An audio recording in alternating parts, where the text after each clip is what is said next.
Karen, who wanted to talk to us about aura and light work healing. That's what I'm reading here in the notes. What's going on, Karen? Hi, Thomas. Hi, Dan. I'm calling because I need some help, and I don't know what to do. I'll just very, very, very quick background. Up until about a year and a half ago, I was completely in, I guess you would call it the New Age community and alternative religions, alternative medicine, and all that kind of stuff. I didn't do a lot of it, and I tended to be kind of a skeptic. But a year and a half ago, I decided I almost got someone almost tried to commit fraud on me with alternative medicine. Oh, no. And I mean, yeah, and I didn't fall for it. And so I left that community. And it was a really big deal because I spent a lot of time investing with friends. I made friends that were all in it and everything. And I really like my friends, and I really don't want to lose my friends. And so what I did is I just sort of try to avoid the subject. But now it's getting to the point where it's almost impossible to avoid it because, it's like, people don't always know where you're at. You don't always tell them right. Mm-hmm. So I have this really good friend. And first of all, I have to explain to you that my family believed in aura reading, and my brother said he could see auras. I had a lot of mediums in my family, and I have a cousin who's a light worker, and then I have this friend who she's a really, really good friend of mine, and I've already come out as an atheist to her, so she kind of knows where I'm coming from now. But she told me the other day, she showed me a picture of her aura. And I don't know if you know much about reading auras and how they take pictures, but in my opinion, it's not what I would call good science. Okay, it's not very scientifically, technologically demonstrated. Mm-hmm. And the thing is, normally I would just avoid it and let it go, but it's getting to the point where I can't avoid it anymore. So let me explain what I mean. So she has this picture of her, with her aura. Okay. And then she told me that the lady that did it, she knows her, and she keeps telling my friend that she would be a great light worker. Now, I know that's very expensive because my cousin did it. You have to pay a lot of money, you take a lot of time to learn it. And I'm worried that my friend is going to be built of money, basically, for this. Now, I'm not saying that the person who's told her this doesn't really believe it. Maybe she does, okay? But let me just give you a quick example of what I meant. So we're talking, and I'm trying to avoid the subject. Well, there's a town nearby where we live, and my family's from there, and her family's from there, and 80% of the town just burnt down. You might have heard Donald Trump's coming to California because he wants to see the fire damage. Mm-hmm. And this was devastating. And my friend, the first thing she says to me is, hey, the people there are really hurting because the town is gone. My relatives have lost their home. And so I believe I can heal and send these energy out to them to make them feel better. And this is just so painful. And I agree with what Thomas said earlier, that these things are not harmless. And I'm just wondering if you guys can help me. How do I talk to my friends about this now? I mean, how do I say it without sounding offensive to them and making them angry and turning them off, and yet keeping them from signing over several thousands of dollars to these people that want them to become these healers? Because, I don't care what anybody says. 80% of that town is gone, and people have died, and there's no light working in the world that's going to heal them, in my opinion. Mm. Well, there's a lot of things that could be said about that. Both Thomas and I think, feel pretty strongly about pseudoscience in general, about how we should be talking about it, how we should be educating other people about why these beliefs can sometimes be harmful if not taken into consideration. I think the first thing I would say is, okay, obviously she's making an investment in this. Sounds like several $1,000s, sounds like lots of time. I think anything you do, whether it's buying a new car or moving to a new house, going to a new job, any kind of investment like that, you need to have a serious conversation about anyway. So hopefully she's not actually offended by the thought of you actually talking to her about this in the first place. I think that first needs to get in order as far as level of priorities. So maybe if you really want to have a conversation about this, that's probably the first thing I would do as far as framing it, right? The other thing I would do is, man, I would look at the sources that she's pulling out, because people who are usually involved in this are usually getting interested because they know some people that are also doing it. And a lot of these kinds of organizations, how they work, they're usually talking in person to people, and they're doing small demonstrations and things. So she must be getting some sort of reason why she's come to this belief. I mean, as far as I know, or as far as what you told me, it sounds like this is a pretty recent thing. So it wasn't something that she's always, talked about. So I would figure out, okay, where is this coming from? What's going on? And have a conversation about that. Say, okay, well, maybe she showed you this thing, but is it possible that there's some other explanations as to why this photograph showed up the way that it did? I know like a little bit about the aura stuff and the light working and stuff.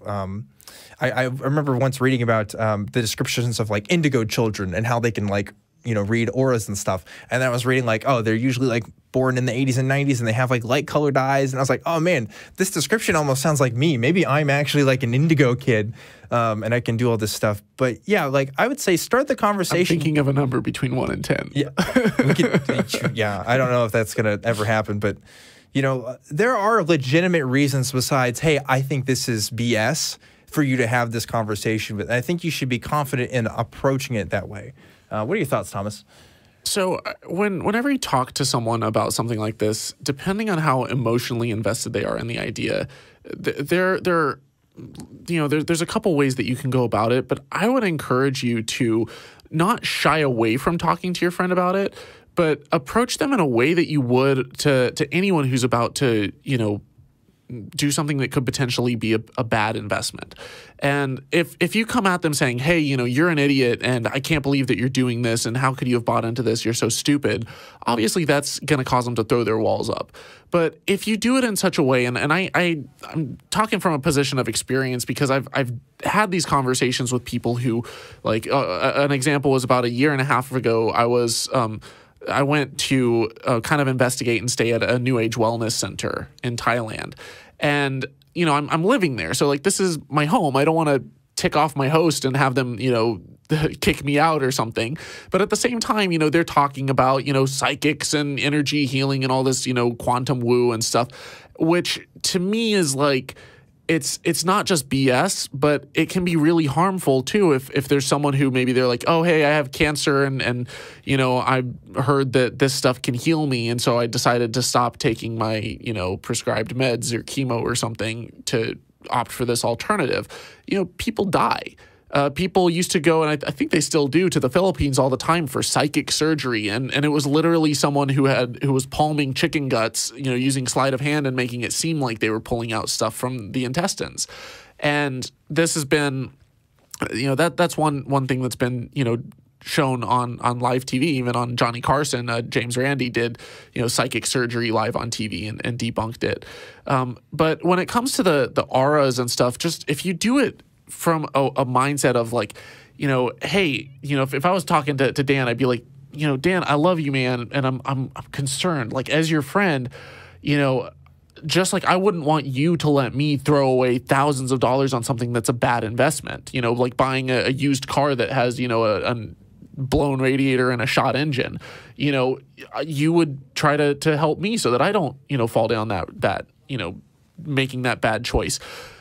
If you approach your friend in the same way and you say like, hey, I really care about you, you don't act like you're, smarter and more, like she's an idiot or something, but just say like, hey, if there's something to this, and maybe there is, then how can we find out? How can we test it? What are some ways that we can test it? And I've been doing a little bit of research, and I really, really, really care about you. So I really hope that you'll take the time to one, understand that I'm coming from a place of love, and I've done this research so that I can share this with you, and I've taken time out of my day to try to figure out if there's anything to this.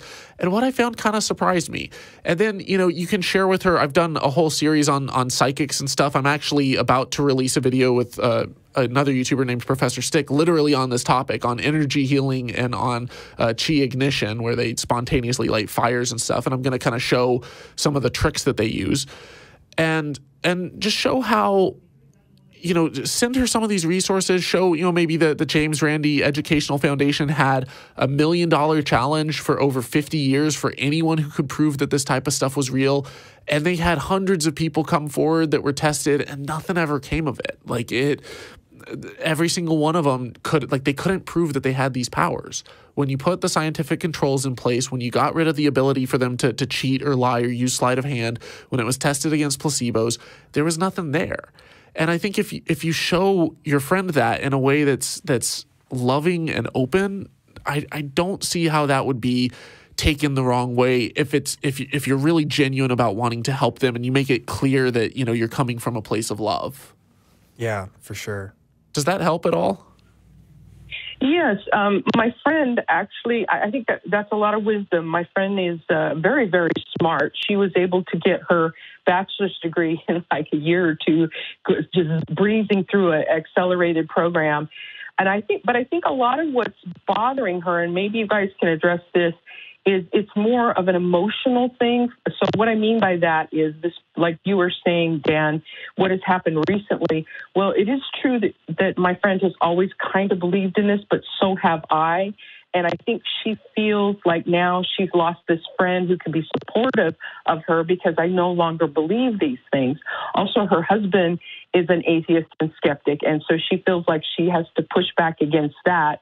And then in addition to all of that, this new person she's hanging out with, someone who knows she's met before, is one of these people that takes her aura machine to these psychic fairs. And I don't know if you know about this. I did some research and I found out these machines cost $10,000. They're really expensive. And this woman bought it a while back, so she probably bought this expensive one. The new ones that are done with software are a little bit less expensive. But anyway, she's doing the thing that happened to me. She's telling my friend that, oh, you'd be so good at this. You could heal people and you do good for the world. And this appeals to my friend. And then in addition to that, this woman does teach us classes, and this friend of mine, she says, well, she hasn't asked me to take a class, and I'm thinking to myself, well, of course not. The best way to get somebody's confidence is to make you trust them. And sure enough, she says, oh, but I really trust this woman. I know her and I trust her, and I don't know how to counter that part. How do you counter the part of that emotional attachment? Absolutely. This is critical, absolutely critical, and this is the biggest mistake I see people make in the skeptic community, is that they don't account for these emotional relationships and these emotional ties that have happened. For her to come to this belief, it didn't happen in a day, right? And you're not gonna not convince her that this is all wrong in a day either. And that's something first I would accept, because when we form these beliefs like this, there's a lot of branches to them. You know, one, she has this woman that's telling her things. She thinks she's seeing these things that are actually happening to people. There's lots and lots of things going on that have to be broken down individually. And that's really, really hard. But it can be done. And I say that with the confidence for myself and my own beliefs, and Thomas for the people that he's seen and talked with. But it does take time, and it does take patience, and it does take love. So you mentioned some specific things. Let me try to give some advice for the specific things you mentioned. If there's more stuff maybe that she's talking about as citing for why she believes this stuff, then go ahead. And first, I would also, you know, kind of do the Socratic method of asking her why and how, like Thomas exactly was saying. Are these the best methods? I think that's good. What you're describing to me sounds a lot like a multi-level marketing scheme. When you get people that you trust and you invite them to classes and they get them to pay money forward on things, there's a lot of things going on. So maybe looking at some, like the anti-MLM subreddit, for example, where you can show some other similar situations and some people, maybe you can find a website or a forum of people describing their experiences negatively about these auras and things like that. And you can show them to people, be like, hey, look, I found this source about these people saying that these things were happening to them. And you know, like here's like one that had similar experiences to you, but also came to a different conclusion. And maybe asking them, why do you think that they came to this conclusion rather than the ones you're concluding to? And at first, she's probably going to rationalize it away and say, oh, maybe it depends on what you're talking about, but maybe it's like, oh, they didn't believe hard enough, or they didn't put in all their right resources and stuff. But it's a start. It's a start to how you can talk about this. And I doubt that your friend is, or that your friend's friend is coming from a place of malice. I doubt that, you know, most of the time, sometimes there are people who will deliberately con and deliberately deceive and stuff. In most cases, like, I'll look at some of the big name psychics, and it's really obvious that they're obvious cons. Like, they're obviously lying. The methods that they're using, there's no doubt about it. But most of the smaller ones, most of the smaller time ones, you know, they've bought into it too. And, you know, in this case, I would, you know, tell your friend, like, I don't think that your friend's lying to you, but, you know, deliberately lying to you or trying to deceive you. But what if she's wrong?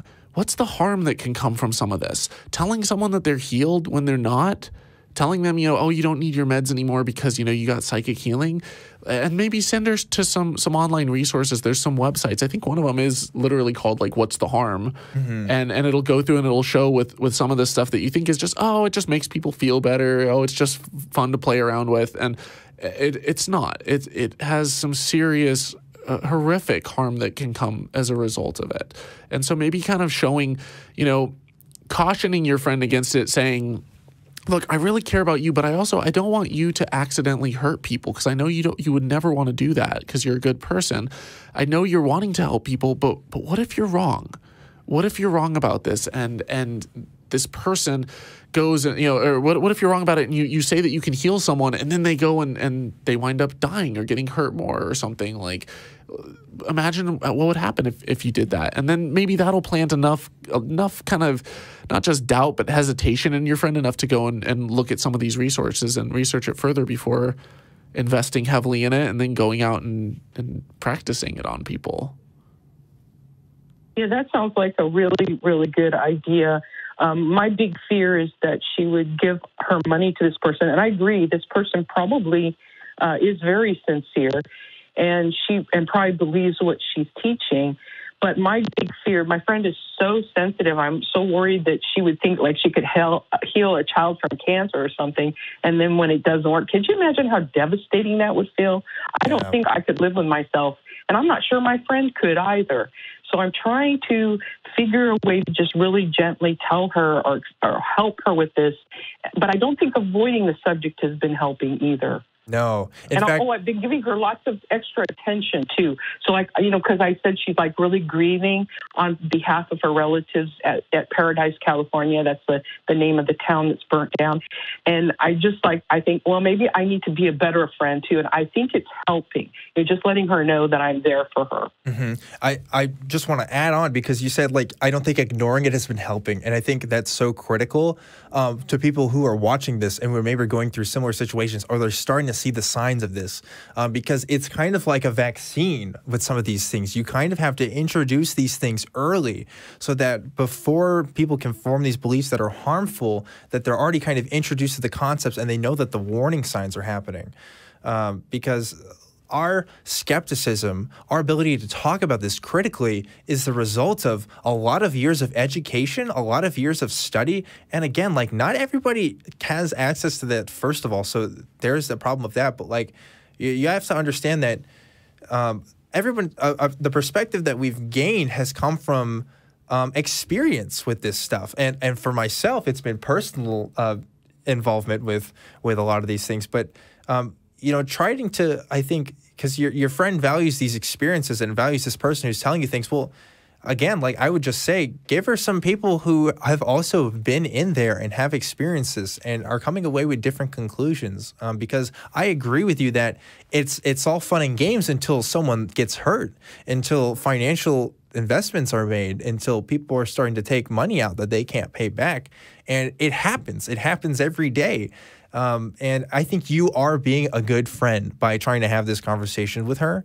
And hopefully she can understand that and realize that, hey, you're not pushing back just to push back. Like, you have these real legitimate concerns. And that's how I would start this conversation, trying to frame it in the best way possible. Yeah, and I think it's important, too, to stress and to emphasize to your friend that you are still her friend no matter how things turn out. That, you know, you really, you know, don't want her to make a decision that would be hard to live with afterwards, that would hurt her financially or potentially hurt others physically. But at the same time, you're to come across as someone who's there to support and to help and to, you're coming from a place of love. If you're like, hey, it's just my way or the highway, then I think that would come off, it would be too harsh, it'd be too abrasive. People don't usually change their mind overnight. So you might be the one friend who's kind of the voice of reason, and she may make the wrong choice. She might go off and invest in this, and someone gets hurt, and then she remembers that, hey, you weren't too hard on her, you weren't judgmental, you were just telling her what the problem was, and maybe a year or two later, when she realizes that she's made a mistake, then that door's still open and she can still come back and be like, hey, man, like, you were right. Like, I messed up with this. And, Thanks. That very well Thanks, may. Thomas. Yeah. Yeah, because I do want to keep her as a friend. She's a great friend. And it just really, I just don't want to lose a friend over something like this. I lost so much when I left this whole community. And I really value certain people's friendships, and I do still want to be there for them. Mm-hmm. Well, it sounds like you're wanting to speak up because you don't want to do a disservice to your friend. And you know what? The more that she gets involved with this, the more she's going to build a community, and she's going to have people that she's going to disappoint by leaving as well. So, not to scare you or anything, but time is of the essence in some sense. These beliefs, like you said, they aren't built in a day. They do keep happening, and there are some people that end up believing this stuff for life, and I do think, it is my personal belief, that there are people who come to beliefs who will never change their minds one way or the other. And that's really sad to say, because we all want to be open about everything, but from what I've seen from people, I haven't been convinced that, everybody can change. Not to say that your friend can't change, because I do believe she can. It sounds like she hasn't been involved with it long enough to, to reach that threshold yet. But I would say, yeah, keep it up. Don't let her go. Be a good friend, because you are a good friend, by talking to her about this, for sure. Well, I think all of us have had some beliefs that we've been pretty solid in that we've changed our mind on. And, I wouldn't be quick to write anyone off as not able to change their minds, because I've seen people have radical transformations in certain ideas and ideologies that they hold. Mm-hmm. So, yeah, it's true.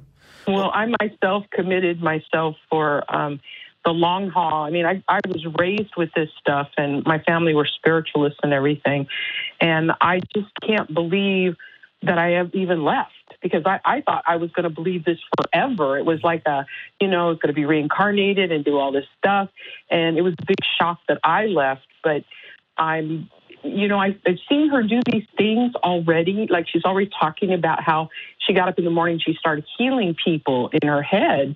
And I'm going, oh no, because I have been there. I've been there. I mean, I wasn't a healer or anything, but I was consider myself a medium and a psychic. And I used to think I could do all this stuff, and it was just all an illusion. You are in such a great position to talk to her. You have all these experiences. You can explain the specific mechanisms as to why these things are going on. I'm really curious now too. You said that you used to be a psychic. I have a whole series. My channel is called HolyKoolaid on YouTube. And I have a whole series. If you just type in HolyKoolaid Psychics and you just search for playlists, it's like the first one to come up. And I'm really curious what your feedback would be on that. So get a little plug in there. Okay. I'm just kind of curious because, as someone who was a psychic before and isn't anymore, I would really love to, if you're able to, shoot me an email or something about it. Well, I'm curious now too, Karen. I think what should happen is, again, this is 2 callers in a row, but I think you should call again so you can talk about some of these other experiences that you've personally had. We won't be having a show next week because we'll be off for Thanksgiving and stuff. But the week after that, so the 30th or any other time, I'd love for you to call in again just so you can talk about it. I think that'd be really cool. Okay, I can do that. Cool. And I'll do both those things. I'll call in a couple weeks, and I will check out I have heard of HolyKoolaid. I haven't looked at it much, but I am interested in taking a look, Thomas. Cool. Thank you. Cool. Well, Karen, I hope that was some good advice. I hope you can get something from that. And good luck with your friend. And remember that it's not just you. There's lots of people that are on your side and feel the same way you do. Don't lose confidence. Keep it up, because to me, it sounds like you're a very concerned friend who has a lot of experience with this stuff. And you're a valuable source, and I hope your friend recognizes that. Sounds like you're in the best position, too, of anyone to talk to her. Thank you, and I appreciate the wisdoms you two guys have, too, because my problem has always been being able to engage people in conversation without getting them upset, because I do tend to be a little forceful sometimes, and now I'm trying to ask questions instead of just telling people, hey, it's bullshit or whatever. Yeah. Well, welcome to my show. Okay. Yeah. Dan's a lot nicer than I am.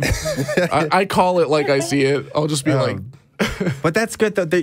I believe in a multiplicity of voices. I don't think that one way of doing things is the only way. Yeah. I'm glad that there's multiple people that do it different ways. But thanks again, Karen. I hope to hear from you again. Okay. This was a really awesome call.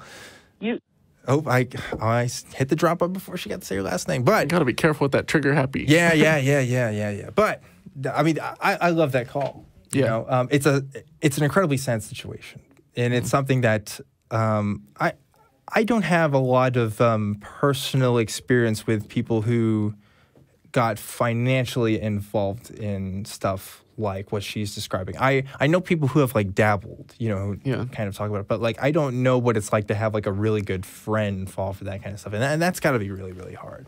Yeah, I mean, I have some experience with like people who go down the young Earth creationism rabbit hole, and they're pretty soon they're buying Jim Baker buckets of, $100 food buckets for the apocalypse when Jesus returns. And, some of that stuff is like, how do you tell someone when they're so emotionally invested in an idea? It can be hard. I did have one friend try to get me into multi-level marketing when I was in college. And I took a look at it and I was like, how is this different from a pyramid scheme exactly? Because I'd just been like studying about like Ponzi and like Bernie Madoff and stuff. And some people they're just like, oh, well, it's legal, right? Like people are doing this. So like it has to be good, right? Like obviously I'm allowed to do this. And it's like, well, sometimes, first of all, you're not actually allowed to do the things that you do. But also, like there are people who... I think it's hard for people to fathom that someone could be so deceptive, that someone or it's not even deceptive, could have so much cognitive dissonance in doing stuff like that. And that's hard for me to... Sometimes your own friends are so roped into something that they don't realize that what they're offering you could be harmful. I mean, hence where most religion comes from. Yeah. There's always, like, especially with the MLM stuff, there's always a friend. There's always like, oh, but my friend was telling me about this, or this someone that they got to know through these things that comes to a trusted source. I've noticed that as a trend with a lot of these. Well, and you'll see people who, there's a phenomenon called faith healing homicide, where, parents will deny their children life-saving medicine because they think that they have to, use faith and pray, and that, that they're doing their kid a service and that it's what God wants them to do. I don't think that those parents aren't loving parents. I think that they're extremely misguided and extremely misled. But you look at the look on their faces afterwards, and they're usually like just horrified. Yes. Oh my gosh. And so my goal is to catch people early before they get to that stage. But I don't think that most friends were like, hey, like I've got something I can, I think this is the best thing ever for you, and it's something that is harmful and damaging. I don't think that they're deliberately trying to hurt or deceive in most cases. Sometimes they are. And you have to be careful. But I think more often than not, people with good intentions buy into things on crappy evidence, and they end up hurting themselves or others. Yeah, it sucks that we still have to deal with this, but it's what we have to do. And that's why, as a self-described skeptic, you have to be able to talk about this stuff in terms where both you and the other person can understand. I think we made an emphasis at this point of like, hey, like, talk to people with experience about this stuff. Talk to people who have also, seen this stuff happen before. You gave a lot of great resources. There's so many ways to kind of tackle these problems, but hopefully we gave her enough advice to kind of go on from there. But the cool thing is, even though the show's live, they can always rewind and check out. What did he mention? The magic of the internet.